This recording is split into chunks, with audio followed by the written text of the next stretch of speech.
And it brings me great joy to be able to sit front and centre to the man behind those things right there. It's Ricky Baldwin. Good morning, bros. Morning, Troy. Thanks for having me on today. Sorry for getting you up early. Apologies ahead of you trying to wake up. You're probably looking at your alarm going, far out, what am I doing? But I really appreciate you being here, mate. Amongst, I know what events are like, mate. It can be a heavy time just trying to stay awake and having enough energy to make sure everything. That's true. People don't see what goes on behind the scenes to make them happen. So, but it was good, having that opportunity to work with Willie Pepper. Willie's Gunai Kernai. Yeah, right. That's my mob. And I had the opportunity to coach Willie's son, Harry, for a number of years at Frankston Blues. And Harry was a very talented Vic Country, made junior Oz camps and that, but we lost him to the AFL. He ended up getting drafted by Hawthorn. So that was really special to make the connection with Willie. Yeah, beautiful. It touches on a topic that probably we don't know much about, but you might have a better understanding. There's been few and far between Indigenous basketballers representation, certainly on a public scale, community scale. We've been, repping Koori carnivals for long ways. Tell us a little bit about, I guess, the barriers. I'm going to get straight into that. Why aren't we seeing? Because you said it very openly there. We've got so much talent, and so if talent ain't getting you across the line, what are we missing? What's the league, and what's the league need to do? But also that pathway, there's still a big gap, clearly, because we're not seeing strong representation of Indigenous faces on the basketball scene. Well, that's true, and I'll just give a quick example. We entered an under-18 team in the Dandy Elfin tournament in late last weekend in January. That's the biggest junior tournament in the world now. We had kids come from all over Victoria. We only had one rep player. It was pretty, amazing what they did. We got to the semi-final. We won that by a point in overtime. We got to the grand final, and we won that by 2 points against rep teams. So, Again, what you just touched on, the talent's there, but there's obstacles and barriers. Back in 2019 when Davo, Hickey and Jaden Weldon reached out to me, what you're saying, they reached out to me. They came from, the block in Redfern. They moved down, they moved in with me. That all came out of my pocket, out of love for our community. These are things that people don't see, Troy, when they were living with me and they went into, the supermarket. As soon as they walk in there, the security guards would start following them around. And I'm like, what are you doing, mate? I'm a light-skinned black fella because they're dark-skinned. Why are you following these fellas? So, what they faced to get where they did, both they had outstanding years in the NBL 1, with Davo getting picked up by the Southeast Phoenix then. I think it's a journey. I'm on the NBL RAP committee. It's a journey for the NBL because, they're learning that, some of our kids aren't coming from that, loving, nurturing family environment. They're coming with a little bit of trauma, but that doesn't make them bad kids. It just means we need to invest into the kids and help them along their journey. And, the AFL have got it down. You look at Richmond, 25% of their playing list is Aboriginal, which is, amazing. And I think, working with the NBL, we've got some quality people on that RAP working group. We can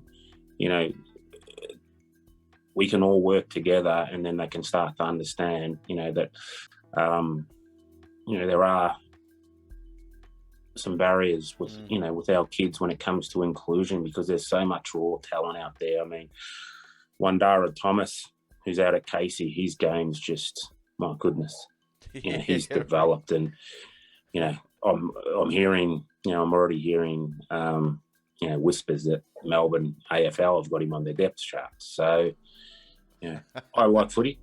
The basketball is my passion, and I want to see, our mob making it at the highest level. And there's the talents there, but it's been able to give these kids, a culturally safe environment where they feel welcome. And because there is, whether people like it or not, there is a lot of synthetic racism out there.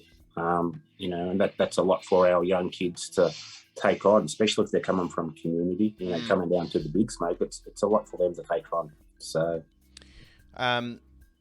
a common misconception is that most of the trouble in communities is not in down south. You see it almost as a marketing thing. We never hear about it down in Melbourne or Warrnambool or Lake Tyers and all that. So we don't hear about that on the news. We always hear like it's up in Yendamu or it's up in Alice Springs or up. No.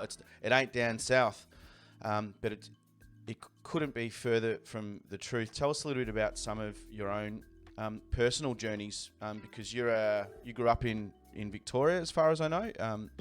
You're an example of someone that had to face some pretty serious stuff growing up. We, mum's side, the Darbies from the Lake Tyers Mission, all part of the, stolen generation.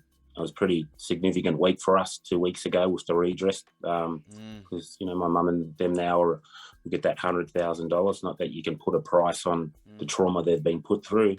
My childhood as I've, grown, my childhood was far, from perfect. I went through, a lot of trauma and I was a very talented basketballer. It took me, to America and I wasn't aware, Troy, of my anger inside and, I can openly talking about it now because I do a lot of talks. I was raped and beaten many times and that really, I hid that from everyone. And, as a junior, I was known as a very good player, but I was very, very fiery. You could, I would go off tap, but there was a reason which no one knew about. I've had, some of my long-term friends who I hid it from, they broke down and cry. When I told them about it, and I just sort of said, I've been instilled in my children. We never judge anyone because, you don't know what's going on in people's lives behind the scenes. And, my basketball career finished at 21, sadly, because, look at some of the players that went on to play for Australia and that. And, back in the Siebel days, I was just as good as them. But, I've seen some of your footage, bros, floating around. I've seen some of the footage in the archives, mate. I can confirm you were up there. You were terrorising defences. It's really sad to think that these things stopped at such a young age. Yeah. And that's, I've become a very strong voice for our community with, hey, come on, you need to listen and understand that, not every kid comes from that perfect, loving, nurturing, upbringing. And I had no idea that was like my, now that I'm 51, I look back and, my childhood was traumatic, very traumatic. And that's why I'm so committed with the academy. And, the other Thursday night, probably a month ago when we had the throwdown, it was close to 10,000 people. And we had 10 kids from around Victoria on that court, front and centre. And when we lifted up the flag, the roar I haven't heard before. And that was a very proud moment to see our kids get that opportunity. And it's happening more now. Like, it's one of those things I've been banging on the doors for years saying, well, our kids, it's got to be inclusive. It can't be just, all about, the white kids. And I don't mean to say that in a derogatory way, but I said, our community, the kids get left out of everything. We got kids down in Latrobe Valley, as you spoke, in Dimbour, and there's not much inclusion for them. And, with the academy, we go to around Victoria, and it's a fun space. And I'm out of that with networking now that I now have throughout Australia. We can, say, hey, you need to have a look at this kid. So that's the rewarding part of it. It could be something simple as they couldn't get to the game because they don't have transport. I mean, it seems so. It seems so thin. It's like, what is that? The only thing? I mean, but I wish. I'm so glad we're talking about this. And Tyson's on here on the chat. saying this is so good to hear. I think naturally resources need to go into just the basic things like exactly what you're saying, accessibility, inclusion. But that is, I wish I was at that stadium that day. That would have been unbelievable. I remember playing as a kid at halftime at a Geelong Cats AFL game, just running around, and you don't know that it's only for 7 minutes while the main stage is off. You just think, far out, I can make this. I can make AFL, even though I didn't. But it doesn't matter. You need to make sure that you put those strong stepping stones in there early. You talk about culture, and especially when you're dealing with Indigenous kids. How do you intertwine, I guess, connecting to culture and basketball and weave it together to not just be about basketball and address, hey, look, we don't want to do it in a marketable white fella way. We need our culture to be here and market it well as well. So when we had our, it was Labor Day in 2021, I think, we got to remember our kids have lost, and like all the other kids, they've lost 2 years of their sporting journey. So we were lucky enough to sneak in pre-COVID. We had a big 2-day 3-on-3 competition, and there was over 100 kids, Aboriginal and Torres Strait Islanders kids. We had some of the mixed kids there as well, which is really good. And what we did, it was a fun space, Troy. 3-on-3. I like 3-on-3 because everyone gets to touch the ball. No one's, it's fun. It's a lot of fun. And then part of that, so that was the 3-on-3, and then we would have cultural workshops. So on one of the days we had, it was called No Shame, and it was Tash Bamblett, and she, spoke about the kids about not being embarrassed, and she had those kids rocking. Like, she was amazing. I mean, she's an emerging leader. She's got a big future ahead of herself, and her relating to the kids, it was all culturally safe and fun, and she had the kids doing dances, backflips. It was pretty special stuff. So, and then on the Sunday we had Unky Tough Toes, Paulie Wright. So he came in and spoke to the kids about song lines, and he brought in the didge, and then we went outside, and he had a woomera or some spears and boomerangs, and it was, when you hear it, it's pretty, it's sad because we need to keep culture alive. We are the oldest living culture, and some of the parents teared up saying this is the first time our kids have ever thrown a boomerang, and so it ended up being quite costly for us because one of the little ones threw the spear so hard it went smashing into one of the cars. It was quite funny, so we had to pay a bit of a bill for that one. So, yeah. Oh, I laugh, but hey, these things are going to happen. These things are going to happen. Yeah. I know not on that comic. I mean, that's not so comical, but this is the road that needs to be taken, Ricky, isn't it? Like, it ain't going to be. It ain't going to be at the level that you expect it to be. There's going to be questions asked, and they have to get answered, and there's going to be errors, and they have to get fixed, and we have to be patient. That attendance is going to be low, but representation is going to get higher, and that's the game, isn't it? It ain't a short game. It's a long game. Yeah. Well, that's right. It's not a sprint; it's a marathon, and in our community, the Australian Indigenous community, basketball is the most participated sport. Basketball Australia did a survey on that, so I loved hearing that. I'm just getting the kids engaged. I get plenty of messages on Facebook from mobs saying, Uncle Rick, when you're coming down, there's nothing down here for the kids. And Troy, some of the stories you hear where the kids in the local clubs are being excluded, and it's just not right. It's 2022. We wanted to host, and this is not naming and shaming. We wanted to host clinic up in Shepparton, and it was going to be a huge turnout. But then the local council said, well, it has to be open to all kids. And I'm like, no, this is just for my community and the Aboriginal kids, because they miss out on everything, and I'm here to give these kids opportunities. So, we had a clip a little bit earlier, probably before you jumped on. It was actually about adults having struggle with literacy, and it was a great ABC series about getting adults to overcome by getting up there. But it and I really wanted to make sure I ask you this, because the things that those adults were dealing with were embedded in them negatively as a kid, which makes it really, we've got to be very, very, very serious about how we speak to kids, how we treat kids, not just getting them there on the bus to the stadium. How are you finding? Talk a little bit about your academy and the work and the importance, and how do you? What's a day in an academy with Rick, with all the kids? Because I know you do some great work with kids, and how do you approach that, making sure that kids don't, hey, stop picking on that kid for missing the shot, you know? It's really serious. Well, that's spot on, bros. We one of the young kids screamed at his little sister, like screamed at her. And what you were saying, that's a learned behaviour, what he's seen at home. And I just said, we need to go and have a chat.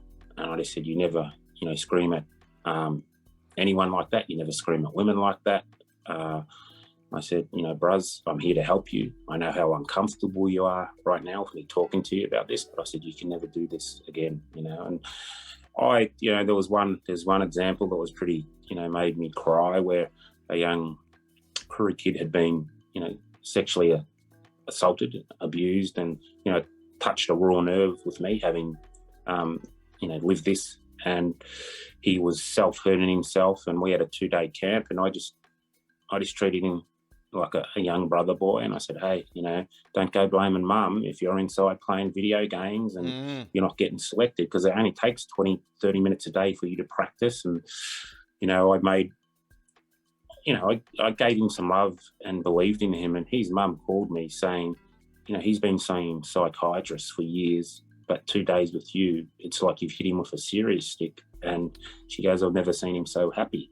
And that's, I think, the beautiful thing about sport, and especially when, you've walked in the shoes and you're connected to community and you relate well with the kids, and, you can make them feel safe and say, hey, I get it. Life can't, sometimes is tough, but, we're here to help you. And, we have to be disciplined. And, what you said about the derogatory comments, Troy, I grew up, going to, Pentridge and Galliamble in St Kilda, pick my uncles up.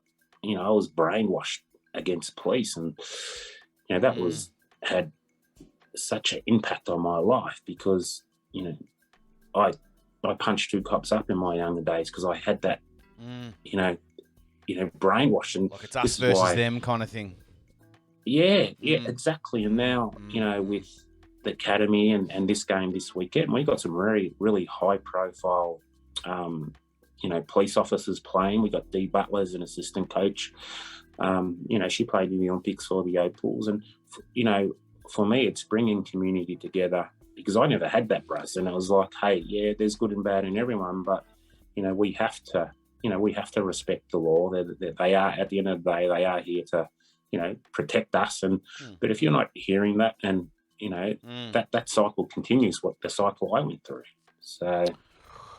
Another fellow in here, community member Tice, does a lot of stuff for the Pacifica community. He had a day recently, which I went along to, and it was about bringing the local police. He's in a heavy Sudanese community and Māori community out in the West. And I'm glad that I was there, because it was about bringing the local police together and the communities together. And you don't see them hanging out. There was cops up there trying to learn these Tongan dances, and it was just refreshing. But it was noted in my head. I went, wow, there's some good cops out there. But I'm like, hang on. Of course there's good cops out there. Of course. So it's interesting as kids. I don't think... so Indigenous kids are getting taught, I think still, some of that commentary is still floating around, which we've got to be really careful about, which I don't think non-Indigenous kids are hearing. They're not hearing, hey, don't get caught, doing anything because you don't want to get in the hands of the cops. That's the messaging that's going to Indigenous kids. I'm so glad you brought that up, Rose. It's great to see that you're dealing with it. How many kids know, no kids will understand that, if you get in trouble, and you get a conviction. Certain countries aren't. And I've used that when I'm coaching under 18 boys. I said, you got to make good decisions at this age, because if you're out, mucking up off the court and you get in trouble with the police, that's going to impact your life in more ways. And they're like, oh, we never knew that. So for me, it's not just basketball; it's teaching life skills, and having that impact. Such players that I've had, Mason Peckley, I'm so proud of him that he's, starting at Melbourne United as a development player, starting and winning a championship, and him and I talk non-stop, and being able to have that impact, on young men. And, with Dave O'Hickey, we still, he's part of our family now. And I didn't know him from a bar of soap, except he sent us a message and saying, can you help us? Wow. And he grew up in Vic. Peatling? Hickey. I don't know who. No, he's from the Redfern block. Right, there you go. Got some great comments coming through. Hickey. Rick, I've got some great comments through. One here from Alex. What you're doing is awesome, Ricky. I'm sure that the opportunities you are creating are quite literally life-changing for many young people. Sal, a couple of big black hearts there. Richie Hurst can confirm the spear can inflict some damage. It was a flash car too, but was a great weekend.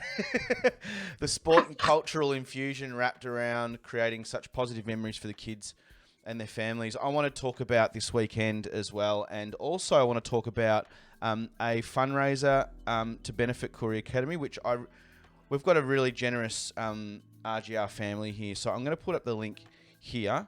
Everyone, there's a GoFundMe link that I want to put up there now. If you can dig around your virtual wallet and flick some money towards, and Rick did not ask me to do this. I've found this myself. He didn't come on here to raise money, so this is something that I'm alerting our crew to. But tell us a little bit about what this weekend is about, and it is the inaugural Indigenous All-Star game. Come on, All-Stars. Who you got? What's going on here? You pulling on the jersey? It was pretty, we've had, everyone wanted to be involved with it. We've had to turn a lot of people away. For me, it was about it's all about our community and our kids. Hopefully there's going to be a huge turnout. We've arranged a heap of sponsorship for T-shirts, for Mob, heaps of giveaways. Paddy Mills sent me out a signed jersey. Matty Stokes has been, unbelievable. We've struck up a friendship out of this. Great. He got me a Gary Ablett Jr. signed jumper. So the amount of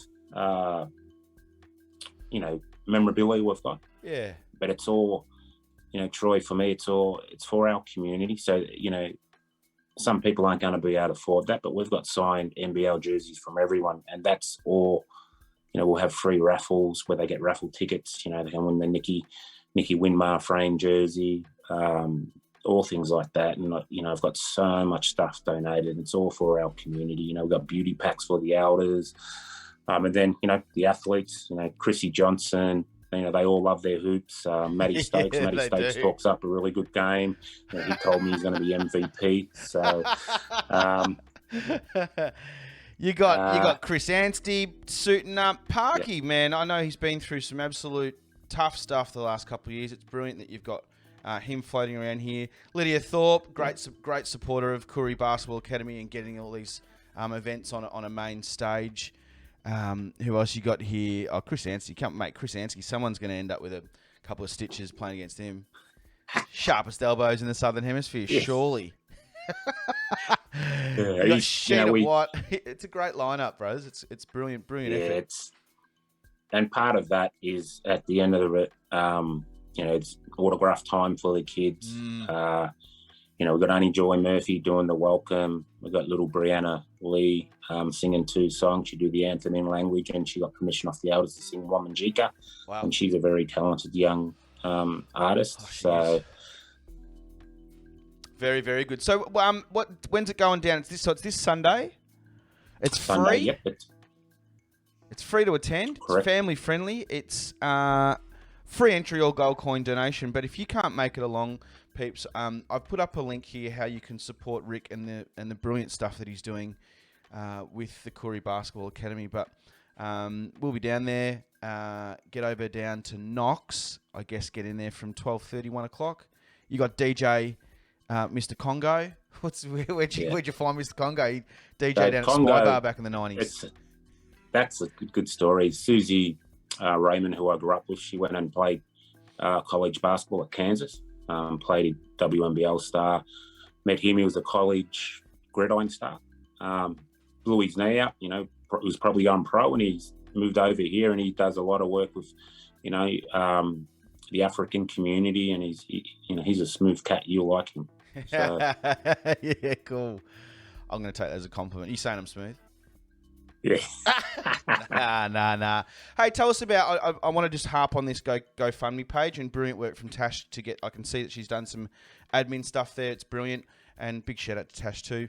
Tell us about some of the things that need some funding, in particular, directly for Koori Basketball Academy. Yeah.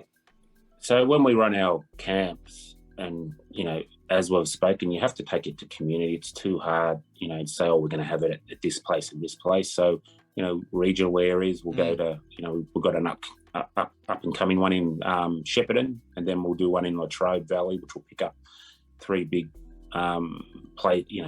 suburbs that have, you know, high population of black fellas.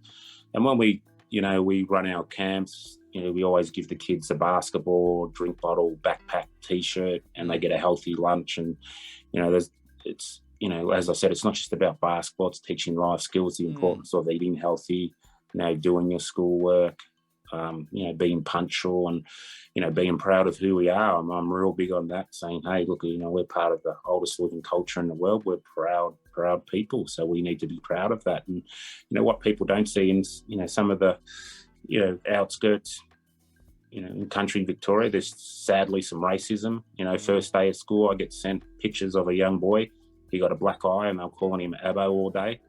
You know, that infuriates me, because, you know, he should be going to school and not have to worry about that. And there's another place, they wouldn't let him hang the flags last year for NAIDOC. This is what people don't see, and this is what, you know, I help community with all the time. And, you know, to not even, you know, NAIDOC's, that's our week, and they wouldn't even let them hang the flags up. So that's, you know, the synthetic racism is alive and well. And, you know, Troy, some people don't have a strong voice. So, yes, you know, people such as yourself, it's important that we all have a voice to make sure we can break down some of this ignorance still out there. And it's only through education, you know, by teaching people, that we can open their eyes.